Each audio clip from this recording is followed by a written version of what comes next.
Nagbabalik na naman ang inyong tagapaglingkod ng mga balita at pawang katotohanan lamang. Naging mainit nga na usapin sa mundo ng social media. Uminit na naman ang usapin matapos kumalat ang mga balita tungkol sa umano'y pagbuo ng mga bagong alyansa. Marami ang nagtatanong kung sino-sino ang mga grupong handang makiasa sa kampo ng mga general nang sa ganoon ay kalabanin sila Kuting at Lisa Tanas sa social media.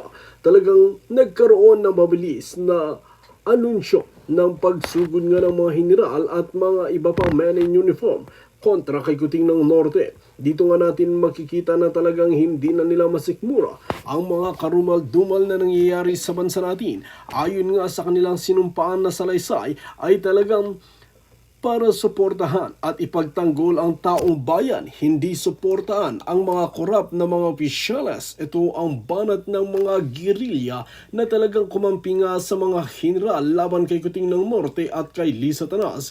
Kaya naman ngayon ay inaabangan ng maraming netizen kung ano nga ba talaga ang magbabago sa liderato na ito, kung may mangyayari ba or puro na lamang haka-haka at puro na lamang umpisa at magpapasul sila sa bandang huli. Well mga kaibigan, para nga sa karagdagang impormasyon, panoorin nga natin ang buong video. At kung bago ka lamang sa aking channel, huwag kalimutan i-click ang subscribe button at notification bell para lagi kang updated sa ating mga bagong video.